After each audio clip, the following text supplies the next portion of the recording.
It's the week ending Friday the 9th of May, and this is The Week Unwrapped. In the past 7 days, we've seen India launching airstrikes against Pakistan, Britain and the USA announcing a long-awaited trade deal, and celebrations commemorating the 80th anniversary of victory in Europe. You can read all you need to know about everything that matters in The Week magazine, but we're here to bring you some stories that passed under the radar this week. Big news not making headlines right now, but with repercussions for all our lives. I'm Olly Mann, and let's unwrap the week.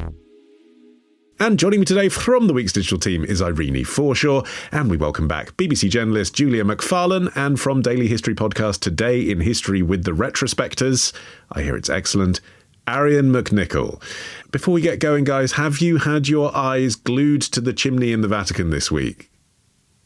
Me, my husband and my dog have been staring at this chimney for the last few hours. I'm just astounded at the amount of cut-through that this story has. People all around the world, many of whom are not Catholics, gripped by the drama of this. And of course, it doesn't hurt that Conclave was such an incredible film, sort of whetting everyone's appetite for this event just before. OK, Arion, you're up first. What do you think this week should be remembered for? This was the week that Australia's Prime Minister trumped Trump. My fellow Australians, serving as your Prime Minister is the greatest honour of my life.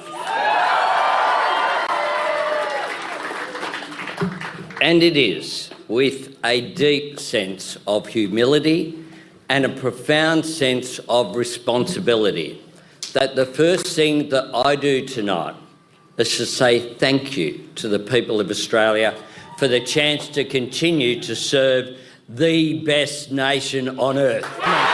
Anthony Albanese's acceptance speech on Saturday in the Australian general election. He was Prime Minister last week, Arion. He's still Prime Minister this week. Why does it matter? Yeah, so this was a pretty significant political moment in Australia's history because Labor Prime Minister Anthony Albanese secured a second term, but with an increased majority, which is almost unheard of in Australian politics.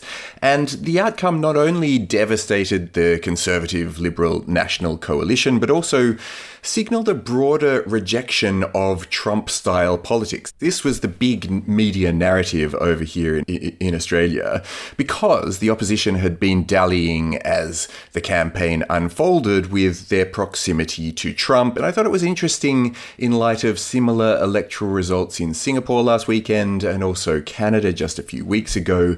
And all of that sort of seemed to wrap up into a suggestion that after years of these Donald Trump clones popping up all around the world, there's an emerging trend away from at least populist right-wing ideologies generally, but also Trumpism specifically. Let's unpack that. We'll talk about Canada. But first, can you just define for us, for people who are not in Australia or following the election closely, in what ways Peter Dutton's campaign did echoed Trumpism? What was he promising to do that felt MAGA-like? So in February, Dutton specifically called Trump a big thinker and lauded his art of the deal negotiation tactics after Trump had threatened to take over Gaza and turn it into a Middle Eastern Riviera. But then also on the campaign trail, Dutton was borrowing heavily from the US Republican Party's policies under Trump. He argued for significant cuts to the public service and championed a Doge-inspired government efficiency unit. He then also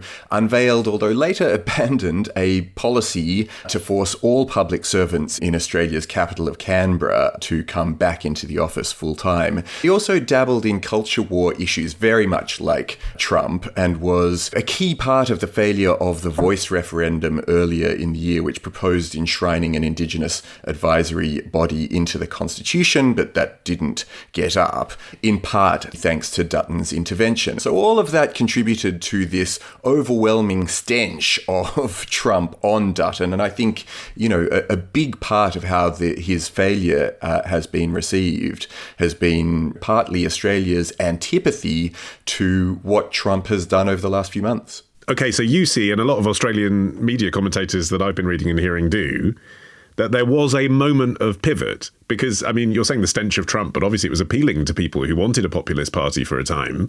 then there's this moment basically when Trump becomes president, when suddenly it doesn't seem like a good idea to be in any way identified with him. Absolutely. And one particular moment was when Trump berated the Ukrainian President Volodymyr Zelensky in that disastrous meeting in the White House. And then, of course, the slapping of tariffs on every country in the world, including Australia, in April.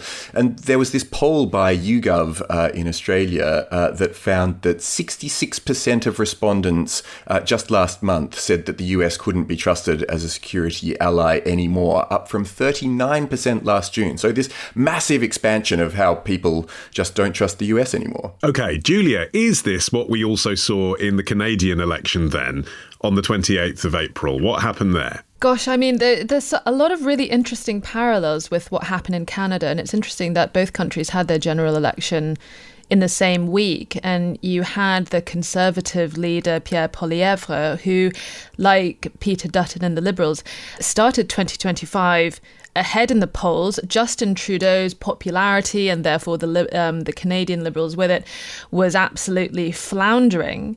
He basically had never been so unpopular, despite his earlier terms in office being hugely popular in Canada.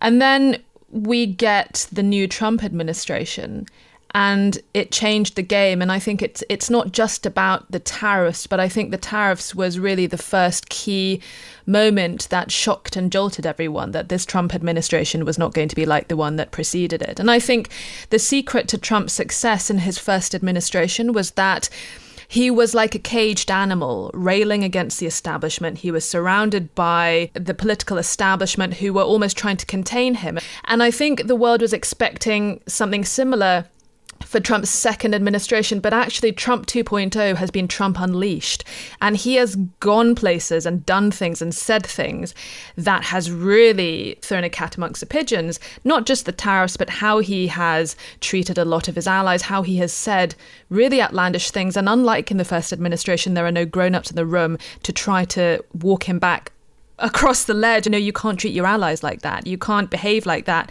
to the leader of Ukraine in the White House. And so I think that has spooked a lot of these voting populaces around the world. To say what, though? To say we want a leader who will stand up to Trump, or we want a leader who's going to interact differently or in opposition with Trump? Or is it actually not about talking to Trump at all, but more just about your self-identity? We've seen what Trump's done with the United States, and we don't believe that should be how our country behaves. Well, I think it depends on which country you're talking about or what the priorities are. And you see how Mark Carney, who is now the leader of Canada, the Prime Minister who replaced Justin Trudeau but then won a re-election for his party this week, he campaigned on a platform of fear. And that was all because Trump threatened to annex Canada, calling Trudeau governor early in the year and publicly floating the idea of buying Canada and taking it over.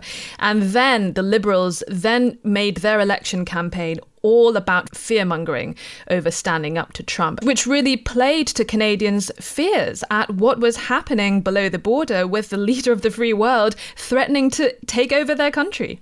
And Irene, the thing that jumps out to me is, if we're supposed to be inferring from this lessons for the UK, well, just last week we had a drubbing for Labour in the local elections, and the Conservatives, but that was predicted, and a thumping by the Trumpist Reform Party. So it's not clear-cut, is it? What's going on? Yeah, I think it's really interesting to kind of look at the impact this is having on British politics as well. Labour was dealt a significant blow during the local elections last week. It lost 187 council seats. And then Nigel Farage, who's been a long-term supporter of, and very vocal supporter of Donald Trump, made sweeping gains. And there's quite a few parallels that can be drawn between both of them. Both kind of position themselves as outside of the political mainstream. Both host these huge political rallies that lean very heavily on anti-immigration messaging. And I think what will be really interesting now will be to see how the Conservatives will react. Will they shift further to the right to try and kind of claw back voters? And then if you look at what Keir Starmer's doing, he's kind of trying to almost just deal with Trump in a very business-like way and not upset him. But it's not clear whose method is going to work out best when it comes to voting. Well, I guess, Arion, local elections are different to general elections, aren't they? And people are more likely to register a protest. Maybe at general elections, maybe this is what's happened in Australia. When the centre-right party moves further to the right to try and ward off the populists, it just puts off centrist voters. Yeah, and I also think Britain is such a specific case because people were so disenchanted with the Conservatives that they wanted anything but the Conservatives, even people who had always voted Tory throughout countless elections prior to that. And then Labour came in and they inherited this very difficult situation that they haven't, it must be said, dealt with terribly well in the eyes of a lot of voters, either who have traditionally supported Labour or those who have just come across to them. So I think that there's general disappointment with both of the major parties leaving room for something like reform. But as you say, I think also general elections do operate slightly differently to local elections, but also the Australian electoral system is so specific and it's designed to keep fringe parties out, particularly more effectively than the UK's, because it has both preferential voting but also a compulsory voting system. Everyone in the country has to vote. And the preferential aspect is that in Australia, voters rank candidates in order of their preference, and even if their first choice candidate doesn't win, their vote is then redistributed until one of the two leading parties gets a majority. So that ensures that the winner is the candidate that's preferred by the broadest possible majority, not the one with the largest minority, and that encourages popular appeal, and it means that the major parties are encouraged to try to seek out the middle ground more than in a place like the UK, and particularly in local elections where they can pursue more individual grievance. And I think that's what Nigel Farage has really capitalised on, frankly, throughout his entire political career, but certainly in the most recent local elections. Australia also, Julia, has a geopolitical significance all of its own, which is different not just to the UK, but kind of anywhere else. It's in a really interesting position geopolitically. It's in a lot of regional alliances. Australia is part of Five Eyes, which is that intelligence sharing group of nations that Australia, New Zealand, Canada, United Kingdom and the United States, a very, very close security and intelligence alliance. It signed a new security arrangement with the UK and the US over nuclear defence and nuclear submarines called AUKUS, which is also a framework for more security cooperation between the three nations. And the thing that's really interesting about Australia is that for a country that is so closely aligned to the US, which bolsters a lot of its security, yet geographically, it is right in the middle of China's Pacific arena. And China is its number one trading partner, overwhelmingly. Most of it takes a bigger share of its exports, up to a third. And then you have to go down the list till you get to the US, which is just over 4% of its exports. And yet, culturally, it's a lot closer to the US. And interestingly, Australia is the only US partner that has joined the US in every single military conflict or war or anything like that since the Second World War. No other military ally has always been there for America other than Australia. You're nodding, Arion. Do you think that's a thing that's going to change now? Do you think Australians are a bit dubious about that? I think that's a really complicated question because, as Julia's saying, we're so deeply embedded with America militarily that it's going to be very hard to unwind that. I think if you look at those statistics that we were talking about earlier, I think that feeling of Australian trust in that security arrangement has obviously eroded enormously in the past 2 months. But I think even with a dip that profound, it would take such a lot to disentangle our military collaboration, let alone all of the other ways that we collaborate. Because again, as Julia was saying, we may trade with our nearest neighbours most of all, but we feel very aligned with the UK, obviously, historically, but also with America for all sorts of interesting and complex cultural reasons. So I think the disentanglement may progress now, but I think it's going to be long and slow. Or, Irene, just to, shake things up a bit with my final question, this could be good for Australia, as we've seen, weirdly, with Mark Carney and the pictures of the Canadian Prime Minister and Donald Trump smiling in the Oval Office this week, where he had that confrontation with Zelensky. Maybe Trump, as a bully, basically, responds well to people who stand up and say, I'm fighting my corner, never going to do a deal with you, and Canada can't be bought.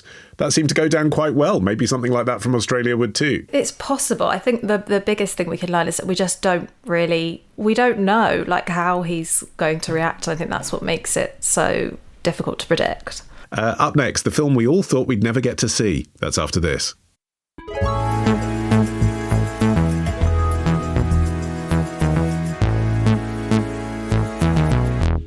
Okay, Irene, it's your turn. What do you think this week should be remembered for? Could a deadly Western change the film industry? Harland Rust. I want this son of a bitch would. I'll give you, man, resources, whatever you need. This ain't no game, boy. Some things in this life you can't get back. The trailer for Rust, the Western starring Alec Baldwin and directed by Joel Souza, which came out on Friday in the United States, which is perhaps a surprise. Irene, remind us why. Yeah, so Rust was finally released to a very limited number of cinemas in the US and became available on video streaming platforms on Friday. And this has been a long time coming, and it's already received some pretty scathing reviews. I think when anyone thinks about Rust now, it will always be tied to the on-set tragedy that occurred back in 2021 when, during a rehearsal in New Mexico, a gun that the film's star Alec Baldwin was handling discharged a live bullet and killed the cinematographer Helena Hutchins, and also the same bullet injured the film's director Joel Souza. This sparked a massive outcry at the time and lots of questions about how live ammunition possibly could have got onto the film set and why stricter safety protocols weren't followed, and it quickly descended into a heavily publicised blame game where everybody was looking to pin it on somebody. I mean, I think a lot of people who have been following this closely would be surprised that they went back and completed the film at all. I'm not sure I was aware that had been happening. Yeah, and I think they've quite quietly gone back to go and release it, and even the director gave an interview saying he wished he'd never written the film in the first place. He didn't actually want to complete it, but the reason it's been completed was it was a request from Hutchins' family. They wanted her work to be remembered, so they did go and end up finishing the film. But it's been heavily criticised, particularly because there's so much violence in it, and it just feels uncomfortable watching Alec Baldwin in a shootout, especially given that the whole actual plot line is that it's an accidental killing, which it's a very odd viewing experience. So it's had pretty bad reviews across the board, except for, of course, the cinematography, which is the only good thing about the film, really. Okay, but why does this matter more broadly? Why is this your story of the week? So I think it's really interesting just in terms of the actual film safety on sets and whether anything will change. This isn't the first time there's been a situation like this. People have been killed on film sets before, and they're a dangerous place. Back in 2021 when this happened, and there was this huge outcry, there was a petition launched. People were saying we shouldn't be able to have firearms on sets. There shouldn't be real guns used at all. We should just use fake guns.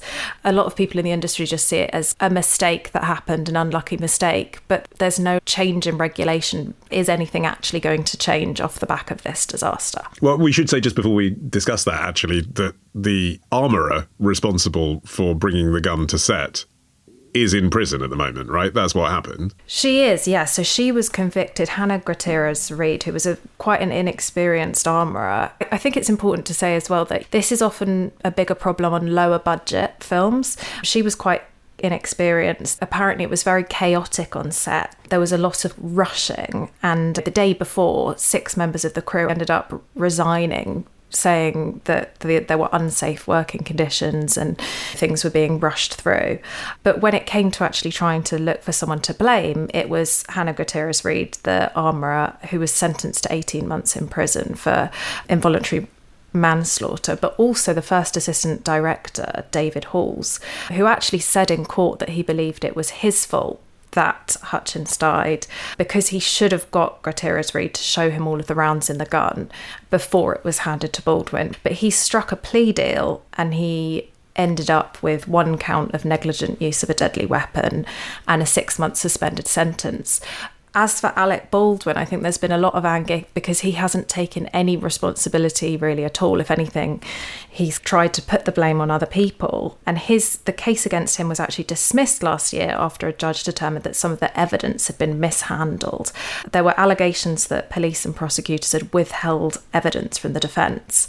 And he paid a settlement to Hutchins' family, but he actually ended up filing a lawsuit against the prosecutors, saying that they had tried to scapegoat him. And then he went on to do this disastrous reality TV show to try and salvage his reputation. So there's been quite a lot of anger towards Alec Baldwin. Okay, so that's the legal situation with this particular film. Julia, you were nodding when Irenie was talking about the danger on film sets that still exists now. Yeah, I think the trouble with the film industry is that it is an industry full of freelancers. You get production companies that are drawn up to do one project and then dismantled as soon as the project is over.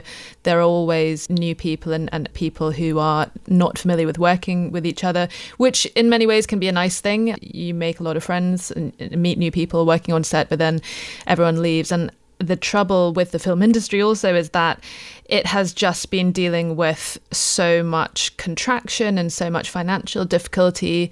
Productions basically stopped for almost 2 years over COVID, and then a year and a half during the WGA and the SAG strikes, the unions for writers and actors, a couple of years ago. And disclosure, my husband works in the film industry and he has worked on all kinds of productions, some independent films where the budget is really tight, but also productions by huge film studios. And he's experienced with weapons on set is that usually in his case, the sound effects of guns going off has been put in post, and that's usually a much safer way of doing things. It was interesting, Irenie mentioning the words of the first AD, the first assistant director, because in my husband's experience, usually it is the first AD who takes responsibility, and it becomes a little litigious. Sort of the armourer comes on set and is like, I've got the gun, here is the gun, I'm opening the barrel, there are 3 bullets, the bullets are going in, and the first AD hears that and literally just repeats it to everyone else on set, because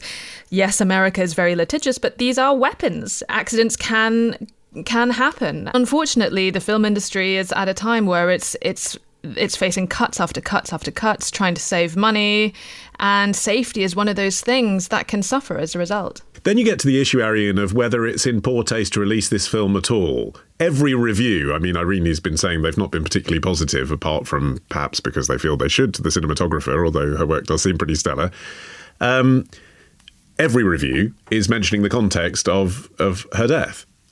Is it just bad taste to release this movie? Well, the counterpoint is that this is exactly what her family wanted. They specifically wanted this film to be released as a tribute to her. And if you look through some of those reviews, they're really glowing about Hutchins's work. The Times said, despite the horrific backdrop, the cinematography, especially the depiction of vast landscapes and intimate firelit scenes, stands out as a poignant tribute to Hutchins's artistry. The Washington Post said that the tragedy deeply affects the perception of Rust, making it difficult to assess solely on artistic merit. And The Guardian said Hutchins is the movie's saving grace. So obviously the critics don't really like the film, but they certainly felt very moved by Hutchins's work, which even from the trailer that I watched in anticipation of this recording does look particularly beautiful.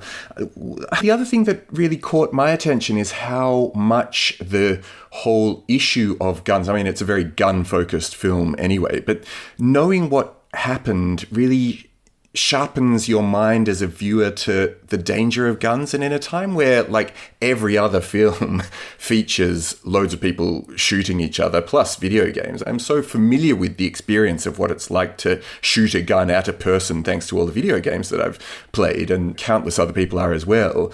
But getting the sense of the potential for something horrible to happen. I think there is something about watching the frames of this film, even just in the trailer, that's quite unsettling. And in that sense, maybe it's now a much more interesting piece of work than it would have been otherwise. And I'm not suggesting that justifies what happened in any way, but it sort of does make it worth watching in a different way to what its original intention might have been. In this interview I was reading with the director, he said it could be seen as an anti-gun film.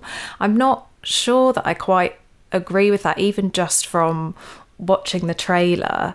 Okay, it hinges on this mistaken killing, but obviously the whole film is building to, as all westerns do, a really bloody shootout. So I'm not sure I quite buy that. I can totally see, though, that at the end of the day, this is what Helena's family wanted, and the film, in its limited release, the profits, all of the profits will go to her husband and her son. It won't go to any of the original producers, which is the bare minimum that they could do. And also they've dedicated the entire film to her, but obviously it's far too little too late.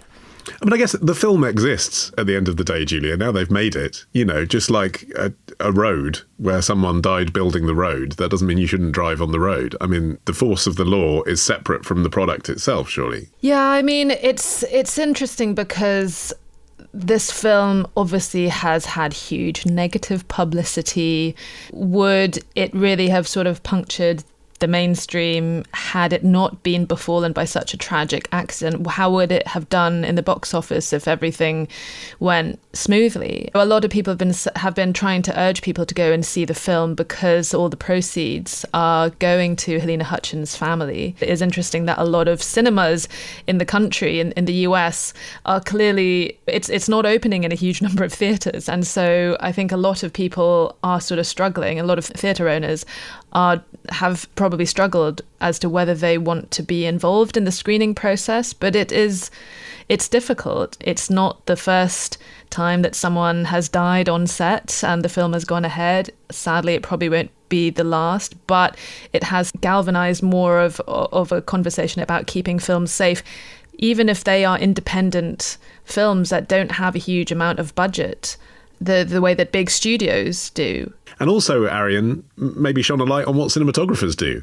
I mean, very unusually, this film ends with the title credit for the director and then the cinematographer in tribute to her, which is against the convention of all of the guilds that insist in Hollywood that, you'd list the screenplay and the producers after that. And actually, to Sousa's credit, when he set about finding his cinematographer, he was only presented with a list of male names, and he said, screw that, I'm not considering any men for this role. Traditionally, it's only been male cinematographers who have done westerns, and he was like, I want something different. And so he went for Helena, and I think the thing that she produced is a testament to his artistic decision on that front. I think that the business of what Julia was talking about the potential for this to start a conversation is really important as well. Yeah. Next, have Amazon found a way to make your shopping even cheaper? That's after this.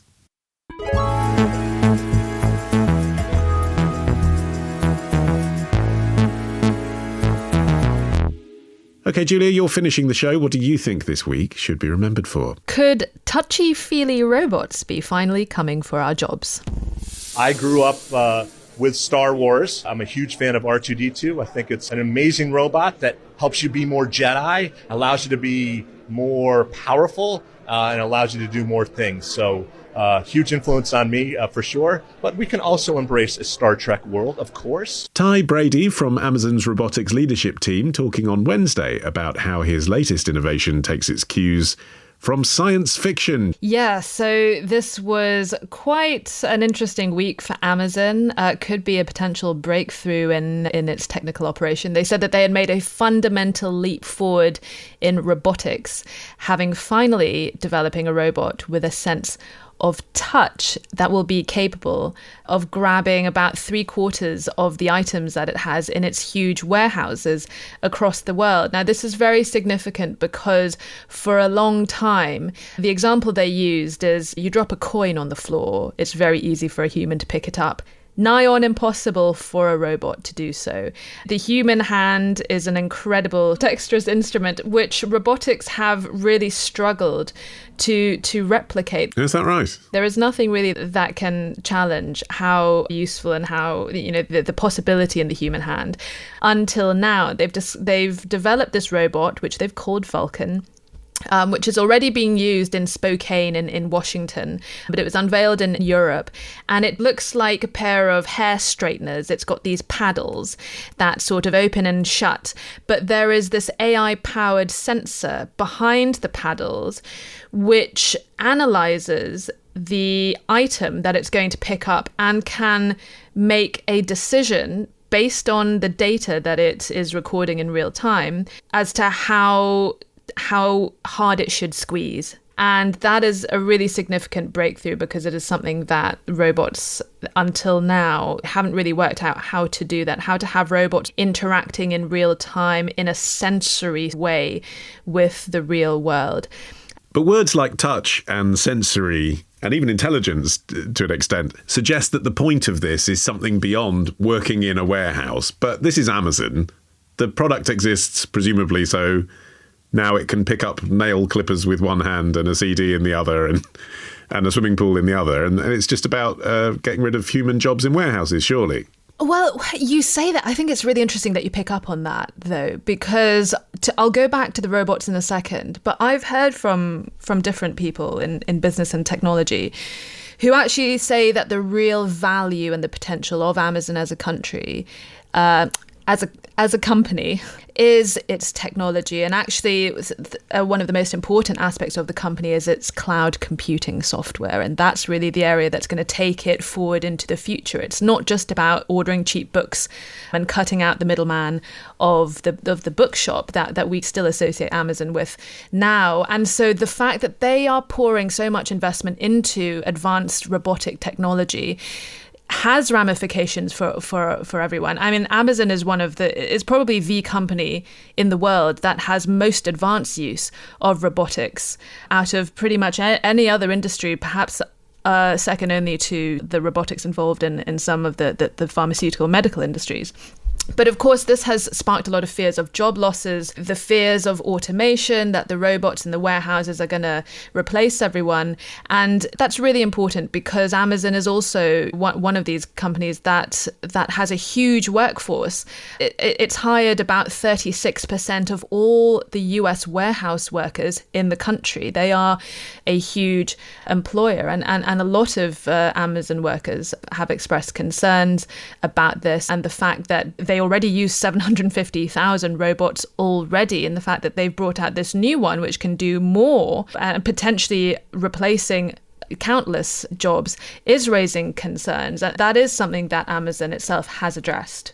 So, Irenie, if Julia's right that actually the analogy is what they did with cloud computing, i.e. making it available to lots of third-party industries as well, then that really just doubles down on the concerns in my question, doesn't it? It's not just about replacing Amazon's workers, but potentially everybody else's. If you run a factory or a warehouse, you'll want their robots instead of your current workers. What are Amazon doing to alleviate those concerns? Yeah, so I think obviously Amazon knew that these criticisms were coming, and they've been very clear that these robots couldn't possibly fully replace humans and that they're very much there to, what the chief technologist said was to amplify human potential and improve safety in the workplace. So they've been described as collaborative robots, and Amazon has been very clear saying that people will always be part of the equation. You know, the machines are just there to take on the more mundane and repetitive tasks.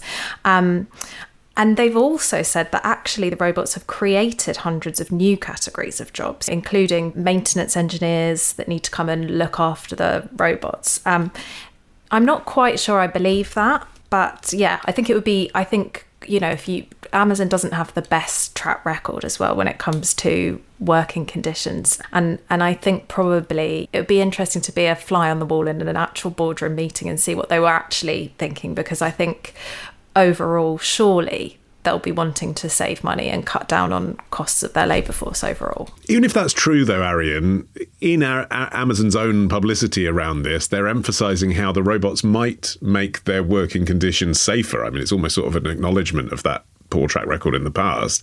They're saying, our employees won't have to climb step ladders anymore because the robots will do that, but there'll still be employees there and it'll be a safer workplace. Are there stats to back that up? Yeah, well, so Ty Brady, the chief roboticist, specifically said in his presentation that AI is helping to develop robots that can navigate complex spaces autonomously and learn to move safely alongside people and other objects. And that just struck me as someone who knew that robots in the workplace were dangerous. And so I did a bit of digging. And nearly 21% of warehouses now around the world have adopted robotics. Or in fact, that's a stat as of late last year. And their use now spans everything from logistics and manufacturing and healthcare, biotech, just in every possible circumstance.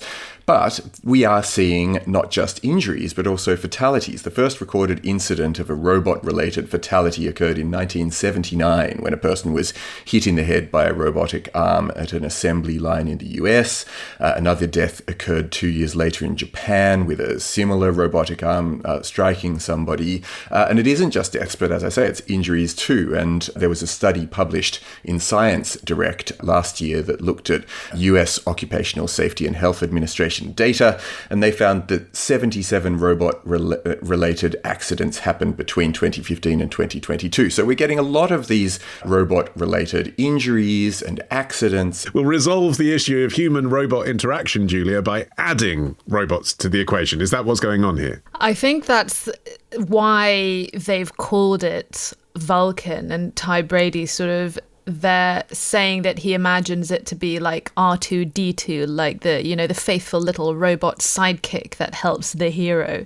And, I think both Irene and Arion have talked about how Amazon has had issues with looking after its workforce in the past. I mean, there have been so many complaints about injuries from people getting repetitive strain injuries, hurting their backs, hurting themselves, carrying all these heavy objects and working their bodies in bad positions to lift things off shelves.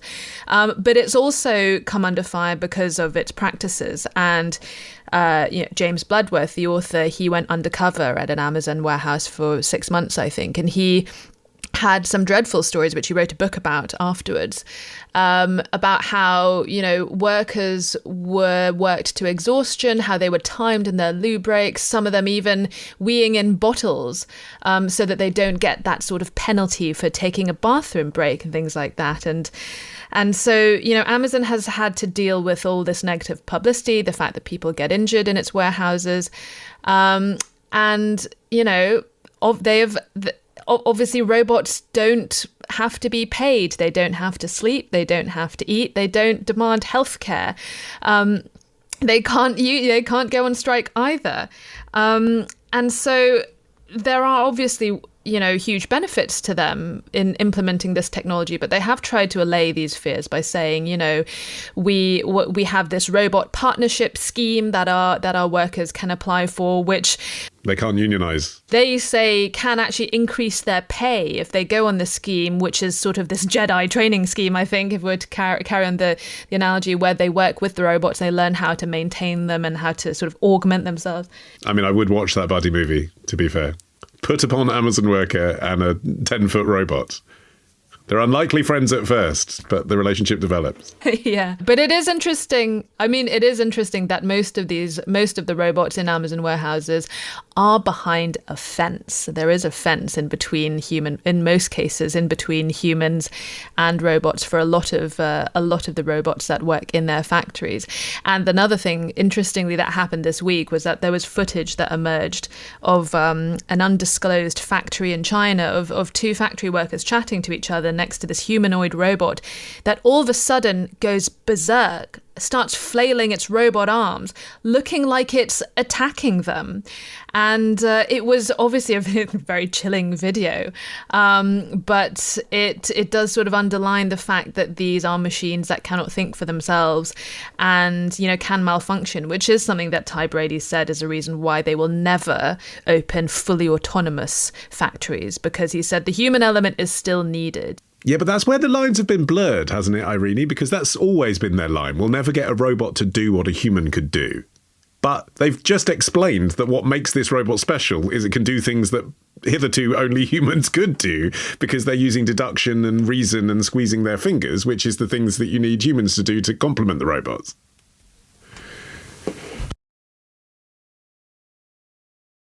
Exactly, and it feels very much like that might be their position now, but it's almost as if the goalposts will keep changing as the technology goes on, and also as other companies start following, as the technology eventually begins to get cheaper and we see this becoming more widespread. And Arion, I know you've got an exciting conspiracy theory about what future applications might be in store for Vulcan. Do outline it for us in 1 minute if you can. So the thing that caught my eye was that earlier this year, Google updated its own ethical guidelines around artificial intelligence, specifically removing commitments not to apply the technology that they were developing to weapons or surveillance, which I don't know how that fits with their overall do no evil ethos. But one of my friends went to the Consumer Electronics Show in Las Vegas this year, and he said that there were loads of robots on display, and that despite their claims of civilian applications, it was striking how many had military potential. There were all these sort of walking android kind of potential for carrying something that could be the size and shape of a rifle about them. And in no way am I trying to suggest that Amazon is necessarily trying to develop robots that are going to be the sort of killer collaborator to, I'm trying to get to your buddy movie with pissed off Amazon workers buddying up with these 10-foot robots. Attack of the Clones is the movie you're thinking of. I don't think that's necessarily going to happen, but there could be military application. I think, yes, and I think absolutely there's all sorts of ways in which that sort of technology could be used in, first of all, rescue, but also like reconnaissance and explosive ordnance disposal and all of that. And we've seen that both, like Boston Dynamics' Spot robot has been used in search and rescue, and there's a Chinese, and there's a company called Unitree whose robot dogs have been adopted by the Chinese military and equipped with assault rifles. So I think we do need to be careful about the potential for military applications for robots generally, not necessarily Vulcan specifically, but I think that should be on our minds. Well, I, for one, welcome our new robot overlords. My thanks to Arion, Julia, and Irene. That's it for this week. You can follow this show for free. You can get every episode as soon as it's released. Just search for The Week Unwrapped wherever you get your podcasts, and then tap follow. You can also get 6 free issues of The Week magazine with a trial subscription if you go to theweek.com/subscriptions. I've been Olly Mann. Our music is by Tom Morby, the producer Joanna Humphreys for Rethink Audio. And until we meet again to unwrap next week, bye-bye.